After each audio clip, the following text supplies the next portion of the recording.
শৌখিন বাগানে জানাই সবাইকে শুভেচ্ছা এবং স্বাগতম। তো আমার হাতে দেখতে পাচ্ছেন এগুলা হচ্ছে ব্যারিকেটেড লাকি ব্যাম্বুর কিছু স্টিক। এগুলাকে আমি ডিজাইন করব। আজকে আমি কিছু কাটিং নিয়েছি। বিশেষ করে এখানে রয়েছে আপনার এটা হচ্ছে অ্যাকোয়া প্লান্ট। অ্যাকোয়া প্লান্টের মধ্যে আসলে অনেকগুলা ভ্যারাইটি রয়েছে। এটাও কিন্তু এক ধরনের অ্যাকোয়া প্লান্ট। এগুলো আমি অ্যাকুরিয়ামের মধ্যে সেটিং করব। আপনাদেরকে দেখাবো অবশ্যই এই ভিডিওর মাধ্যমে। বৃষ্টির মধ্যে আসলে অনেকগুলা অ্যাকোয়া প্লান্টের নিচ থেকে জন্ম নেয়। বিশেষ করে দেখতে পাচ্ছেন এই যে অ্যাকোয়া প্লান্ট, এগুলা কিন্তু খুব সুন্দর হয়। এগুলো আমাদের এখানে জন্ম নিয়েছে খুবই সুন্দরভাবে। অ্যাকোয়া প্লান্টগুলা স্পাইডার প্লান্ট রয়েছে এবং অ্যাকোয়া প্লান্ট রয়েছে, দেখতে পাচ্ছেন এটা কিন্তু একটা অ্যাকোয়া প্লান্ট। আমাদের এখানে অনেকগুলো অ্যাকোয়া প্লান্ট রয়েছে। তো আমি কিছু ইনডোর প্লান্ট এবং দেখেন আমার কাঠগোলাপ, মাশাআল্লাহ।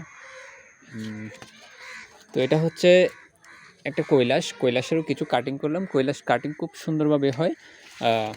কৈলাসের আমাদের 3টা জাত রয়েছে। যে রেড কালার, এটা গ্রিনের মধ্যে একটা, এটাকে অনেকটা গোলাপি কালার স্টাইল আর কি, খুব সুন্দর হয়। এটা কালারটা শীতকাল আসলে আরও গাঢ় করা হয়ে যায়, আরও সুন্দর লাগে। আরেকটা একদম পিওর রেড কালার রয়েছে।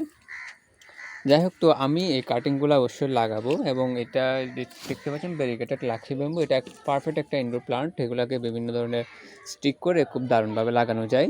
তো অ্যাকোয়া প্লান্টগুলো আমি অ্যাকুরিয়ামের মধ্যে সেট করব। অবশ্যই আমার এখানে আগে থেকে সেট ছিল কিছু অ্যাকোয়া প্লান্ট, আমি আপনাদেরকে দেখাবো। তো বন্ধুরা দেখতে পাচ্ছেন আমার বিগ সাইজের অ্যাকুরিয়াম, এটার মধ্যে অলরেডি অ্যামাজন সোল্ট লাগানো আছে এবং আমার হাতে দিয়ে অ্যাকোয়া প্লান্ট দেখতে পাচ্ছেন, সেটাও কিন্তু আমি আগে থেকে লাগিয়ে রেখেছি অ্যাকুরিয়ামের মধ্যে। তো নিচে যেগুলো দেখতে পাচ্ছেন এগুলো হচ্ছে সাদা, অনেকটা আমাদের কনস্ট্রাকশনের কাজ করে যে বালিগুলো আছে, মোটা দানার বালি, অনেকটা ওই সাইজেরই এই সাদা পাথরগুলা। এগুলাতে আপনারা যে কোনো অ্যাকোয়া প্লান্ট খুব সহজেই লাগাতে পারবেন। তার উপর লেয়ার বড় সাইজের যে পাত্রগুলো থাকে এগুলো দিতে পারেন চাইলে। তো দেখতে পাচ্ছেন খুব সুন্দরভাবে এখানে আমাদের প্লান্টগুলো রয়েছে। আমাদের কাছে 2টা প্লান্ট রয়েছে, একটা হচ্ছে সোল্ট লিলি, অ্যামাজন সোল্ট বলা হয়, আর একটা হচ্ছে একটু আগে যে প্লান্টটা লাগিয়েছি, এগুলো অ্যাকুরিয়ামের জন্য খুবই পারফেক্ট একটা প্লান্ট।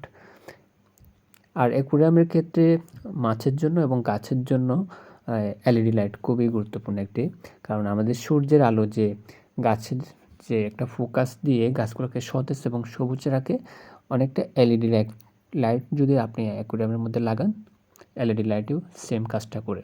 মাঝে মধ্যে